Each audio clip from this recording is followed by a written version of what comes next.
Baik, sebelumnya Assalamualaikum warahmatullahi wabarakatuh. Perkenalkan, saya Enjang Nuridayati dengan NPM 21012010279 yang berasal dari kelas analisis multivariat C.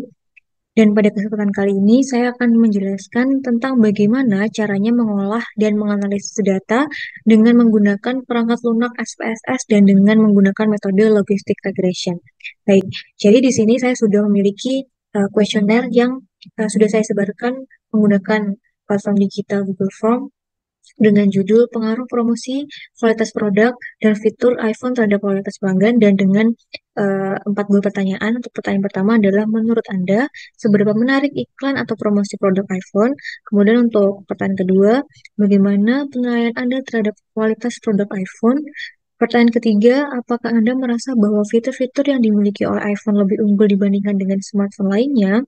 Kemudian untuk pertanyaan terakhirnya adalah apakah Anda sekarang menjadi customer yang loyal terhadap produk iPhone sehingga kedepannya akan terus memakai produk iPhone dan berencana untuk tidak akan balik ke smartphone lain?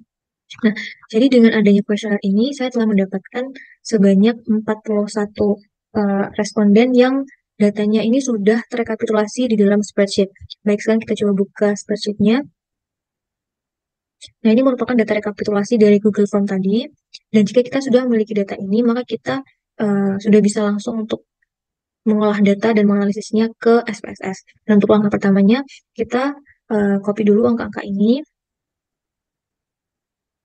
Kita tinggal copy saja. Kemudian kita langsung ke SPSS. Kita ke data view. Kemudian kita paste di sini langsung. Dan kita ke bagian variable view, kita ganti variable name-nya. Yang untuk variable pertamanya kita ganti X1. Variabel selanjutnya kita ganti X2, X3, dan untuk yang variabel yang terakhir ini kita ganti dengan Y.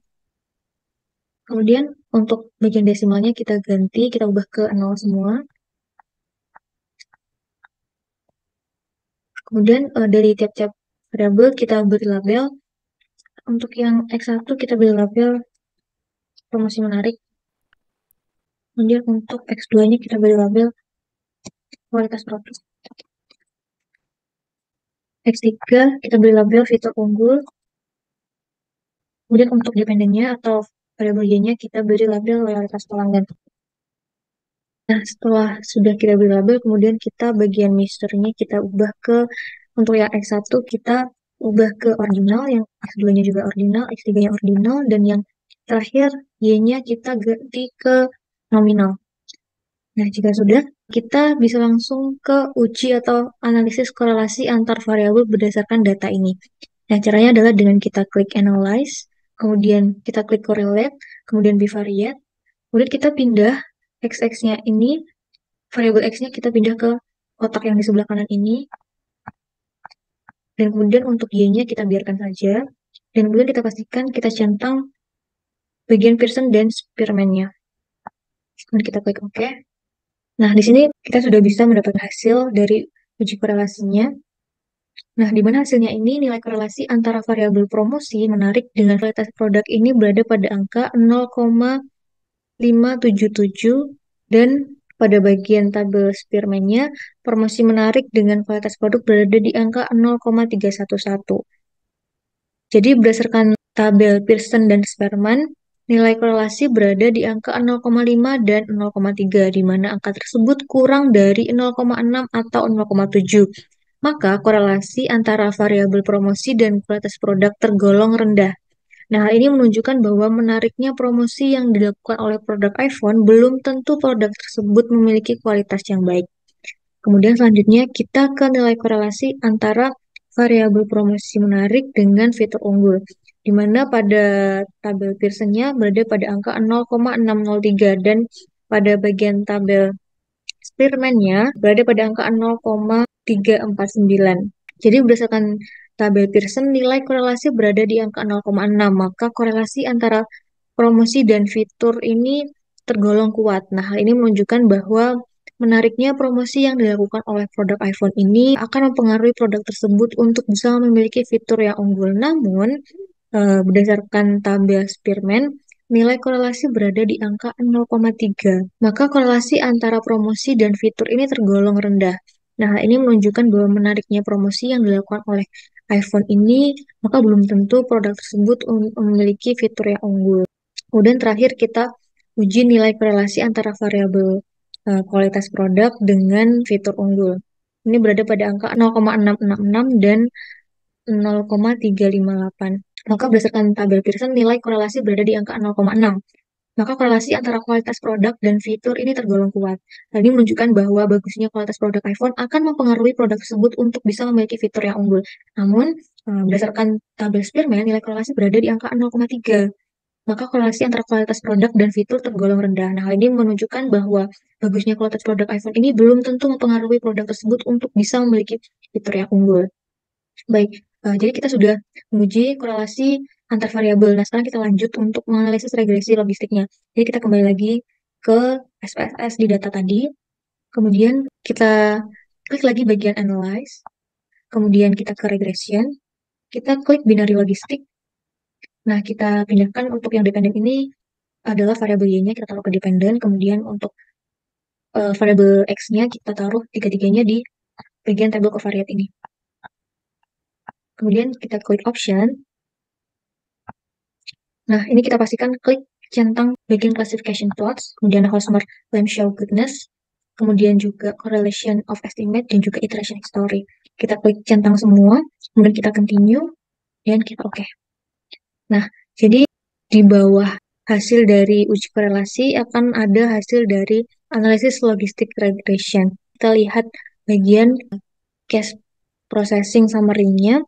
Di sini tertera bahwa data yang terkumpul ini adalah sebanyak 41 responden dan tidak ada missing cases. Kemudian lanjut kita bagian classification table. Nah, ini classification table. Nah, jadi berdasarkan classification table, di sini diketahui bahwa terdapat 4 dari 41 orang memilih untuk tidak berminat menjadi pelanggan setia produk iPhone dengan prediksi 3 orang diantaranya berminat menjadi pelanggan setia iPhone dengan tingkat ketepatan prediksi sebesar 25%. Nah, sedangkan 37 dari 41 orang ini memutuskan untuk menjadi pelanggan setia iPhone dengan tingkat ketepatan prediksi ini sebesar 100%. Dan secara keseluruhan, ketepatan prediksi dari model atau data tersebut adalah 92%.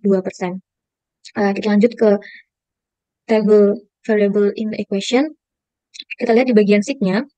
Di sini ditunjukkan bahwa pada variabel promosi menarik ini bernilai 0,810, di mana angka ini lebih besar dari 0,5. Maka hal ini menunjukkan bahwa menariknya promosi yang dilakukan oleh iPhone ini tidak berpengaruh signifikan terhadap kualitas pelanggan karena lebih dari 0,05. Kemudian di bagian kualitas produk juga ternyata dia juga sama, dia lebih besar dari 0,05. Maka menunjukkan bahwa bagusnya kualitas produk yang dimiliki oleh iPhone ini tidak berpengaruh signifikan juga terhadap kualitas pelanggan. Kemudian yang terakhir dari variabel fitur unggul, ini juga ternyata lebih besar dari 0,05. Maka terbukti bahwa unggulnya fitur yang dimiliki oleh produk iPhone juga tidak berpengaruh signifikan terhadap loyalitas pelanggan. Next, kita masih di tabel variable in the equation, namun kita fokus ke bagian B yang ada di sini, di mana kita akan menentukan nilai koefisien yang kalau dari data saya ini menghasilkan Y sama dengan negatif 0,171 ditambah 0,212x1 ditambah 0,883x2 dikurangi 0,455x3. Dan hasil dari Y atau nilai koefisien ini menunjukkan bahwa pada variabel promosi menarik ini menunjukkan nilai positif. Artinya semakin menarik promosi yang dilakukan oleh iPhone, maka semakin tinggi pula tingkat kualitas pelanggan. Kemudian pada variabel kualitas produk juga kebetulan ini menghasilkan nilai yang positif pula. Jadi semakin bagus kualitas produk yang dimiliki oleh iPhone, maka semakin tinggi pula tingkat kualitas pelanggan. Dan kemudian eh, yang terakhir pada nilai koefisien variabel fitur unggul, ini kali ini menunjukkan nilai negatif. Nah, artinya semakin unggul fitur yang dimiliki oleh iPhone, maka semakin rendah tingkat minat loyalitas pelanggan. Nah, baik. Jadi seperti itulah hasil dari analisis dan olah data dari saya. Sekian. Wassalamualaikum warahmatullahi wabarakatuh.